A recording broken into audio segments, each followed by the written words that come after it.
I'm back with Scotty Rudderham of Festival Focus to look at day 2 of the Cheltenham Festival. I mentioned it in the first episode that we're just going to be keeping these fairly brief. Well, I'll say brief as I can talk anyway. We're going to talk about the main races on the day, anything else that Scotty fancies. I'm going to try and keep my opinion to a minimum in here because not that it's all about Scotty, but I want to hear what Scotty says. He's a good judge. We've done a few bits before. I respect his opinion, so I'm sure you guys will as well. Mate, Wednesday kicks off with the Ballymore. It looks like, especially of the novice races, I'm a big fan of the Albert Bartlett, the potato race, which we'll come on to obviously when we do Fridays. This race looks just absolute fire for a novice hurdle at the festival. Obviously, there's 3 fairly prominent horses in there. Do you think it is between those 3? I'm coming back to the same problem again with this festival. I'm just finding it hard in some races to look beyond, not the favourites, but like, I think there's a cluster of 2, 3, 4 good horses in certain races, and then you're struggling after that. I just think Gaillard de Mesnil, he's obviously very good, isn't he? He's really impressive at Leopardstown. It just made me laugh today how some of the results came out on Saturday today, and Cape Gentleman, who was pulled up in his race, went and won that race today at Kempton, didn't he? So is that a form boost or not? I don't know. I'm not quite sure if you can take that literally, but that was interesting. But no, the one that I backed, I'm still convinced he's better, is Bob Ollinger. How can a horse, if you would say to me now what Bob Ollinger's done after his run against Fernie Hollow, how did Fernie Hollow go off 3s on against him that day? That was just ridiculous. I think they are the 2 best Irish novices over hurdles this year. I just think the only thing with Bob Ollinger is I think his races have been quite slow, I think. And I don't know if his jumping might get a little bit found out going at the clip, because in Brave Man's Game, he's obviously going to go quite handy or from the front like he did in the Cello. I just don't think Brave Man's Game's form is amazing. The Glancing Queen was 3rd in that race, wasn't she? And she got turned over the other day. And I don't think Stargate, who he beat, was a superstar. I'd say he was a bit weak, but again, I'm trying to bet with my head instead of my heart for a change. You might laugh at this one. There's 2 horses. The first one's Bear Gills. I don't know if he's going to be good enough if he's an intended runner, but he just looks like a powerful galloper. Bit shoddy on the jumping, but I think the quicker they go, I think he can tuck in there, and I think if he gets a good run, he could be there and thereabouts at the finish. And the other one, which is a really shit other opinion, but I think the real deal, if he goes in this race, I think he's got a squeak. Really good run race. He could be held up at the back. He could either tail off, get pulled up, or he could come there swinging and he could have a chance. I just don't think Brave Man's Game is going to be good enough in the long run. I think he's more going to be an RSA horse this time next year, or a Brown Advisory horse, sorry. I just like Bob Ollinger. I think he's another superstar chaser in the making. Could be a 3-mile winner over fences next year. I just think Rachel Blackmore, she knows the horse well. She's been speaking really highly. I'm happy to stick with him. And I just think Gaillard de Mesnil's just a bit short now, 11-4. I think if you're on some people are on at 14s, 12 at the post, I know, but if I can't back him now. Yeah, fair assessment, mate. I think of the trio of they're in the market. I know I said I wasn't going to say too much, but I like to talk. I think Gaillard de Mesnil of the 3, personally, I think is the weakest of the 3. The fact that he's favourite is wrong for me, so I suspect that he's going to drift out. Bob Ollinger, mate, the second that Bob Ollinger goes on nicer ground, which is like you were saying about the slow races that he's had before, I'm adamant that this horse is going to be, like, I don't want to say sound ridiculous, but I reckon this horse is going to be like at least £7 better for running on better ground, which obviously is a massive shout to say, but I wasn't his biggest fan to begin with. But the more I've watched him and the more I look into him, I think that the ground could really be the making of him, and to be doing what he's doing on sloppy ground, which probably shouldn't suit him, is pretty impressive. So I definitely like him. I do quite like Brave Man's Game, but I've got that little niggle in the back of my mind that like Nichols novice hurdlers, they can obviously be pretty good, but to be up to the standard of this that looks a fairly warm Ballymore, like you say, Brown Advisory horse next year for definite. I do quite like Brave Man's Game though, and again with the ground maybe getting a bit quicker, what he did at Chepstow near Soaring Glory, of the 2, I took Brave Man's Game out of that more than I took Soaring Glory out. So I think that looks like okay now. The Real Deal's very interesting because I don't really like the horse because he just annoys me, the fact that he's gone up from like what was he, like a 90 horse, wasn't he? And then he went and won that race the last day. But you're spot on with this for the Ballymore, because he 2.5 miles, I think it was, his handicap hurdle won. Admittedly, it's a long time back. That what race he won over 2 miles, where he was doing his best work late, was on heavy ground. So he handles anything, which is fine. But the Supreme is probably the weaker option, and that's probably where he's going to end up. But again, if the ground starts getting to just nice spring ground, so say it was just genuinely good to soft all over, I'd actually fancy his chances more in this. Like, I don't think he's actually got the caliber to be winning a Supreme, regardless of how deep it might look. Whereas I think he could run a real big race in a race like this. And Bear Gills, that you mentioned as well in there, it's quite annoying because we're agreeing about quite a few things. He wouldn't be one that I'd be like, I wouldn't be backing him. But a few years back when I backed Willoughby Court to win the race, might as well just showboat winners, mightn't I? Like, Bear Gills reminds me a bit of Willoughby Court, that probably when you look at it, shouldn't be good enough to win the race. But if it won the race, you wouldn't be that surprised. Definitely, Willoughby Court was. I think it was Neil Mulkey beat that year. That was just some hell of a performance. I think Willoughby Court was a Ryanair Chase winner in waiting until he unfortunately passed away. He was such a good horse, but it's just Ben Pauling, isn't it? You just don't associate him really with big Grade 1 winners. He doesn't get many. But yeah, similar profile. Yeah. It's a nice looking race, to be honest, mate. I'm really excited about it. I still do strongly think that the winner comes from those first three in the betting, which isn't really saying anything brave. Which one of those three? Like, none of them would surprise me, but probably in pecking order of it, especially if like Bob Ollinger and Brave Man's Game will both handle anything. But I feel like probably my pecking order would be Bob Ollinger, Brave Man's Game, then Gallard and Mesnil as like third choice. But I don't think they'll finish in the first three. I think there will be something else at a bigger price that will pick up a place. So again, we talked about, it's not just about picking the winner. And you mentioned for Roxana and the Mare's Hurdle, they could be place only bets. There could be some horses at bigger prices, especially when it gets to final declarations, that could be in it. And again, because everyone's non-run and no bet now, you can take a bit of a punt on some horses that if they came here, you know they're going to shorten up. So people could try and tie up some cash on something like that, couldn't they? You nailed it. I think you've had Bright Forecast was third of the year.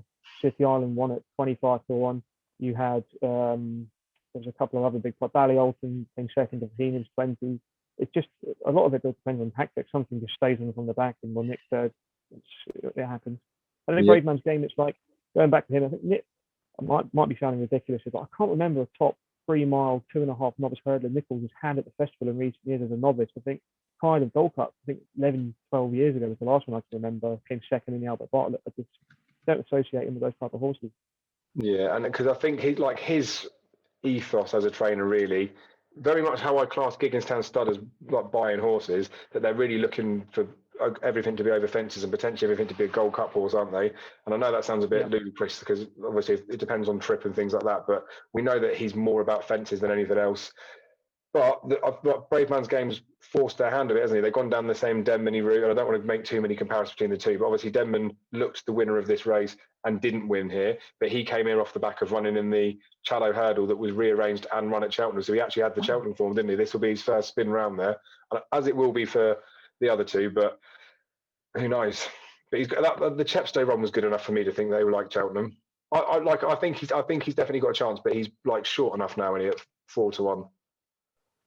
Yeah, I text my friend today, and we normally do a lucky 63. We picked 3 each, and he decided he gave me 2 options: to go each way or win only. I said, well, I'll have to go win only because he picked 2 of my fancies in there, but one of his picks was Brave Man's Game, so I was a bit disappointed, but that's what happens. That's it. But it's nice races like that as well. Obviously, we'll find out after, saying I'll probably dot up, but I like looking at those races because we'll obviously everyone will look at the races more than once. We go over them over and over and over again, and our opinions will change a few times. But it's the sort of race that could be run a couple of times, and you wouldn't be really surprised if there was a couple of different winners in there. Yeah. Unlike the Brown Advisory Novices Chase, where this shouldn't take very long to go through. Maybe I'll just talk about winning distances. How far does Monkfish win? He wins the Gold Cup next year by 12, I think. He's going to hack up, isn't he? There's only one horse that could maybe give him a race. Eclat, the Rare, was the one that won the last day. He might be second. Sporting John doesn't jump well enough. He's going to go for this race. He's just not good enough jumping wise. And he's run at Cheltenham. There's 3 horses I took out of Ascot last year. The Betfair Ascot Chase Day. Riders on the Storm. He won the Grade 1. Copperhead won the Reynolds Town, I think. And Sporting John won another hurdle. All 3 of them bombed out at Cheltenham, either fell or got pulled up pretty much.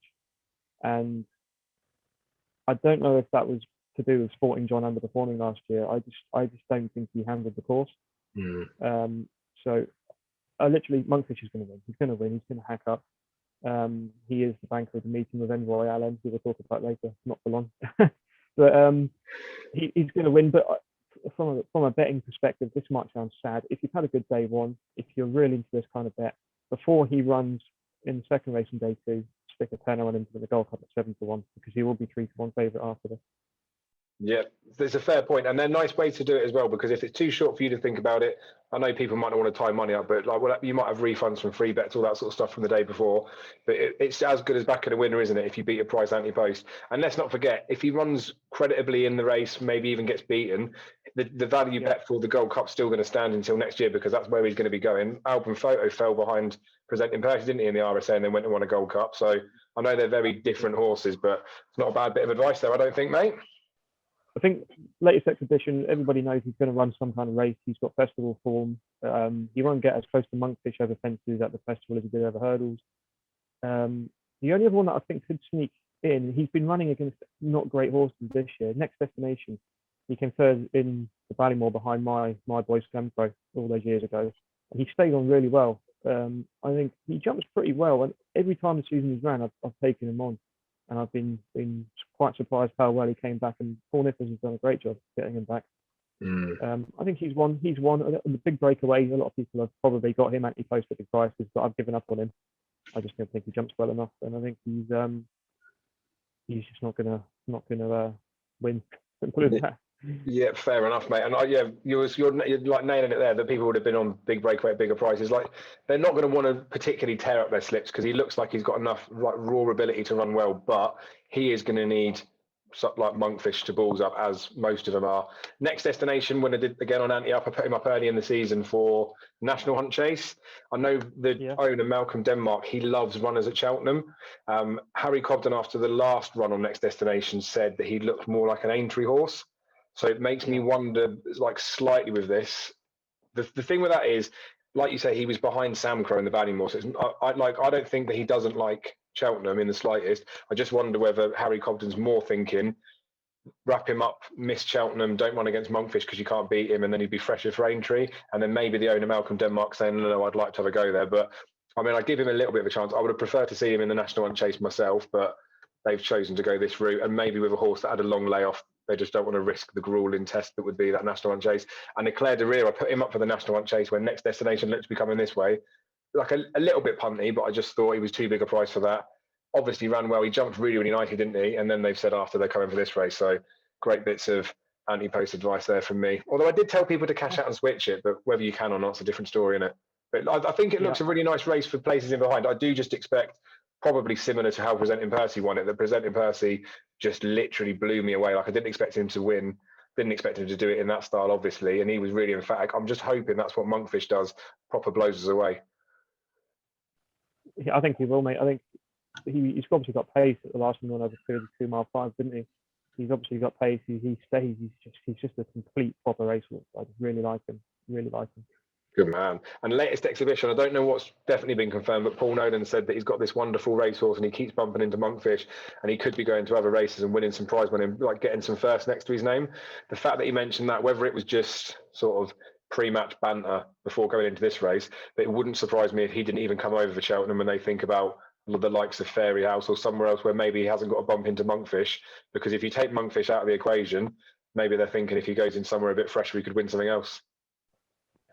I don't know, I think Paul Nolan's a sporting guy. I think he's one of the trainers who wears his heart on his sleeve. If anybody that knows Paul Nolan has seen him, his last festival when it was Noble Prince, wasn't it, all those years ago in the Juice, and I think he'll send him over. I think last year he was so disappointed after he got beat in the Albert Bartlett. I just think he's earned a shot. He's run some good races this year. I think he is probably top 5 Spain Chase for Novice in Ireland. He has to be in it. I think I'd send him, definitely. Yeah, I'd like to see him come over. Just thought I'd mention it in case it happens. I don't like I'm a genius, because other than saying that Monkfish is going to win, I don't think I've really said anything of any value yet. Queen Mother Champion Chase, mate. This is going to be interesting to hear your thoughts on it.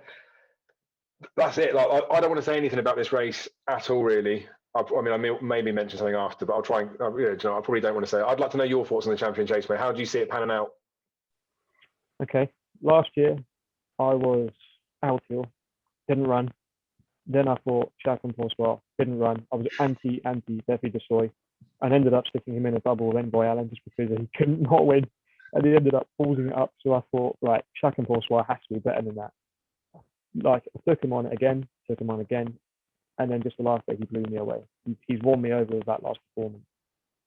I think he's probably going to win, but the only thing that worries me is that it's a horrible thing. I used to call him the crab just by the way he jumps and the way he looks in the air with his he seems to like look at a fence and think, shit, what am I doing? And he gets in really close all of a sudden, and he pulls up, and if he's going to get caught out, that downhill fence coming down there, I think it's 3 out on the old course.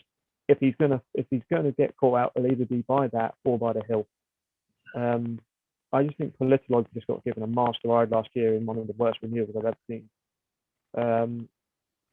It gets boring to favourites all the time, but if he doesn't win, the horse that surprised me last time, because I didn't think he was that good and had that improvement his first flow.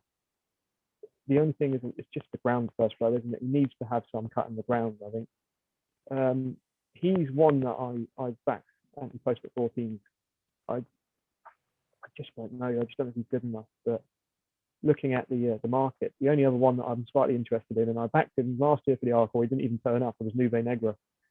He's really good at Kempton at Christmas when he won the Desi, but can you take that form beating Altior literally? I don't think Altior is the Altior. I said yesterday I was out having a few drinks with people last night, and someone said, Altior Champion Chase. And I said, here's a list of 4 horses going to the festival. Which one's the weakest out of all of them? My mate Shay said, Altior, not good enough. And I went, there's that Delta Sprinter Sacra. That year he came back after everyone thought he was going to get retired, and he did it just one more time. I can't see it happening, but I just think Chacon Francois will probably win. But from a betting perspective, first play is a little each way bet. It's not a race to get heavily involved in for me. Yep, fair play, mate. And like you said, we're both suckers for it. Well, that's me, a bit harsh me saying it to you, but you've openly admitted it. Like heart versus head, especially when it comes to Cheltenham. The reason we love it is these horses keep coming back and coming back and coming back, don't they?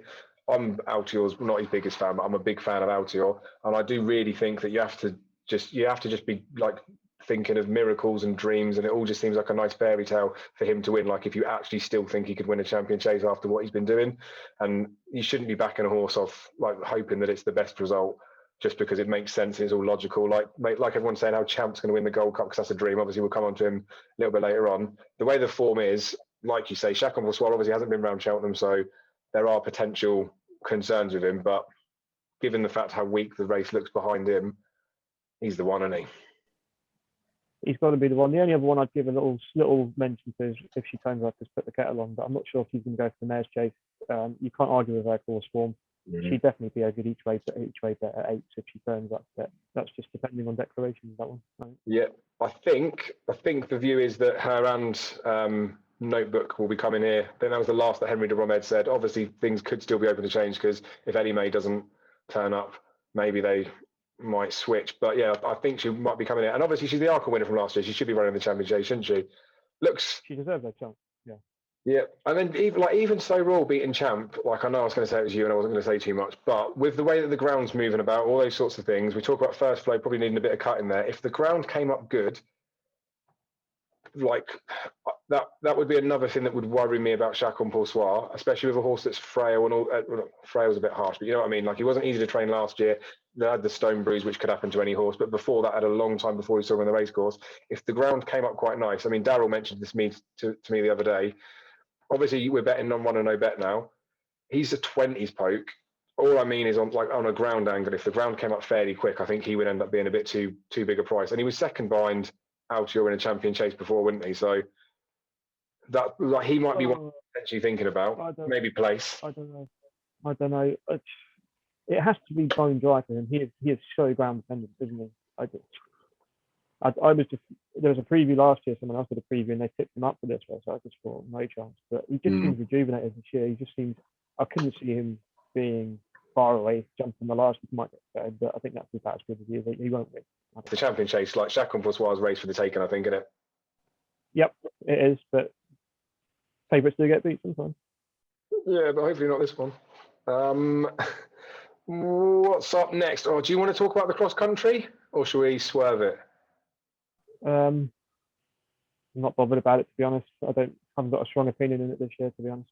Snaps, I will swerve that because it would be just talking for the sake of talking, and you know me, I don't like to just talk for the sake of talking. Champion, champion bumper, mate. I reckon you'll have something good in here, surely. Oh, I'm going to sound really stupid taking on all these horses in the front of the market, but I'm going to do it. Kilcrut's race was a joke last time, I thought. It just totally. He just kept galloping, didn't he? And everything else just stopped. Chemical Energy was supposed to be this superstar. Ramillies is still a good horse. I wouldn't give up on that horse. Sir Gerhard is obviously the one. It all depends on him. We haven't seen him for so long. You just don't know how good he is still. I wasn't really superly impressed the last time he ran, but then I look back at the form, and there's two horses that tie in with both Sir Gerhard and Kilcrut, and that's I've got it written down here. It's called Let's be clear about it. the Bangle Dangle, I think it is, and Let's Be Thereabout. They both beat the same horses, and my tip for the race is Hollow Games at 20. He's been beating those horses as well, not by as far, but how many times do you see a horse who just stems up in the bumper and he takes on these big favourites like the likes of Black Hercules down the year? I think Briar Hill popped up at a massive price, but so Black Hercules was a beaten favourite. All those favourites that get beat. Champagne Fever was 14 when he won it. The second, third string in the stable often win it, and I'd actually lay Kilcrut. I'd definitely lay him. He's obviously got potential to be a superstar, but at 6-4, I just cannot get involved. Follow Games is 16-20. He's been pretty solid this year in his two runs. He's been put away, and I just got this feeling he's just going to come into this race and just travel there, coming down the hill, and just can't see him being at the frame. I've had my eye on him from day one. I love him. Follow Games for me, definitely. Yeah, man, I like Hollow Games as well. The Hacked Up Horse Racing notebook, which if you haven't got, you can still get before the festival. Go to hackedupHorseRacing.com, or I don't even know if that's the website. Just Google Hacked Up Horse Racing. But in there, Lloyd asked me to put a few selections in at the beginning of the season for it, and I stuck in Hollow Games for the bumper. Not so much because he was on my radar. It's just because Gordon Elliott made a mention about it as like one of the like a dark horse for the bumper, and I obviously found that interesting. I do wonder when I look at him whether he needs slowish ground, but you are right. He's 2 from 2 in his bumpers. He's beaten some like okay-ish horses as far as I'm concerned. The form doesn't look representative of being the price that he currently is. I don't. Let me get the odds checker up just to confirm exactly how big a price he is. But what is he still about 16s? I think he was 16s when I looked today. Yeah, on Sportsbook. Yeah. Like, I mean, it does seem big, doesn't it? Like, whether he is really ground dependent or not, I don't know. But this is, again, the beautiful thing that we're reaching so close to the festival now. You can still get 20s on Hollow Games, mate, with Bet365. Again, if they've updated, that's no one to no bet, and that's best odds guaranteed. If he is that ground dependent, like, trainers aren't going to be bottoming their horses out in a champion bumper for the sake of it. So if he is ground dependent and the ground wasn't suitable, then obviously I'd trust that Gordon Elliott wouldn't run him. So no one to no bet. I think he's a fair shout, mate. Kilcrut. I quite liked his performance the last day. We're not going to know until after, are we? I do like how easily he won. Definitely makes you wonder. And even Patrick Mullins after didn't really sound convinced that he thought he did that much. And I put up Ramillies on our anti-up because I was disappointed that he didn't go and win it. Willie Mullins has said after, "Don't give up on Ramillies." You said it, so thank you. That's given me some more confidence. But I just he's like Kilcrut is a vile price. Like, he is the worst price horse at the festival. He's just so short, and he doesn't warrant being that price. Now, obviously, Tony Mullins mentioned it at the Races preview last year. If this horse was that much of a superstar, then how did Tony Mullins get it beat? And that's no real offence to him, unless it does turn out to be a superstar. Like, the only way that Tony Mullins saves face out of all of this is if he doesn't win the champion bumper, because if he managed to get the champion bumper winner beat in a really, really pish race, he's blagging it now as well, pretending he put him up for the champion bumper this year. He didn't do that at all. The thing is, he's a second season, like we talked about second season novice hurdlers, like you mentioned it earlier on when we were talking about Concertista, Let's Dance, when they go and win the Mares Novice. He ran in a bumper last year, so he was probably entitled to be a little bit further forward. He's definitely got a chance. Way too short. Sir Gerhard, of the two, deserves to be favourite, I think. But again, I think he's probably about the rightish price. So I'd say that Kilcrut should probably be a little bit bigger. Problem is, once you start dropping a little bit further down, there's a few really pants horses in there, isn't there? Hollow Games, I do agree with. I think he sticks out like a sore thumb at a bit of a price. So very boring for the viewers, isn't it? They want some arguments. I'm just Thursday. I'm just going to have a go at you about whatever you put up just for the sake of it. But it won't be boring when we get all these winners together and everybody's laughing at the end of it. And that's the other thing with it. When we do things like this, we're like, it's just good for us to have a catch up and talk like horse racing before Cheltenham a minute. The fact that we're recording this so people can see it, that's like by the by. We're not deliberately talking about races just to please each other or anything like that.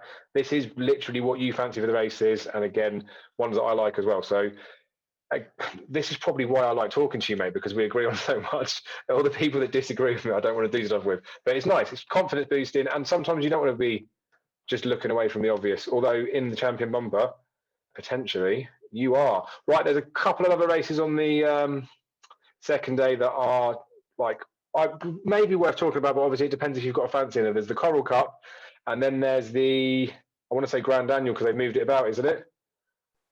I think it's Wednesday now. Yeah. I've got a couple of fancies in it, but not strong fancies.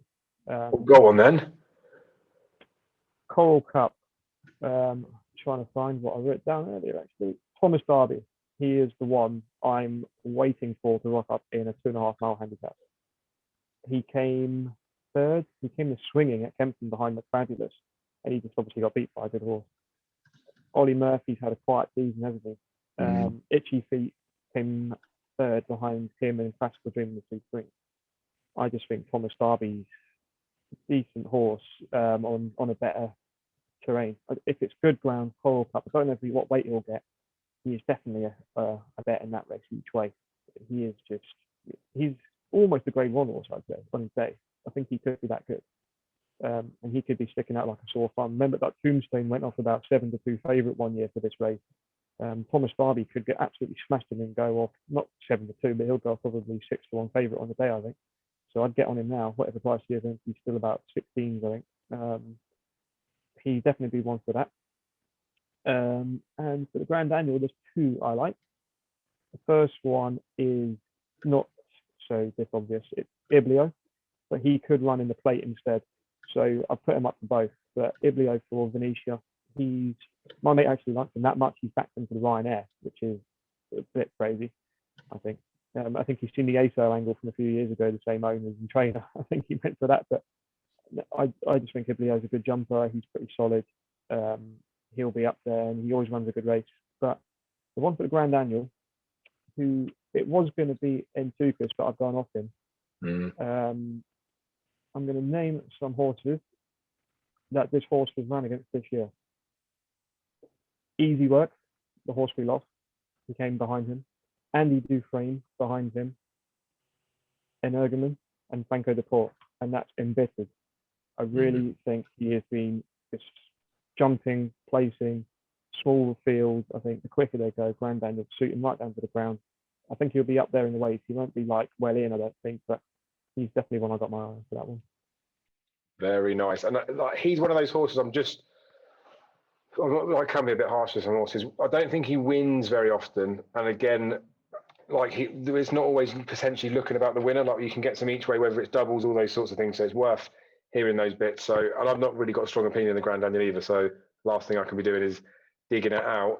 However, Scotty, the reason why the thing is I'm obviously on the webcam, isn't it? So it looks like I'm just staring at you weirdly. I'm not. I'm on a betting site, putting a bet on. I'm just backing Thomas Darby for the Coral Cup, mate.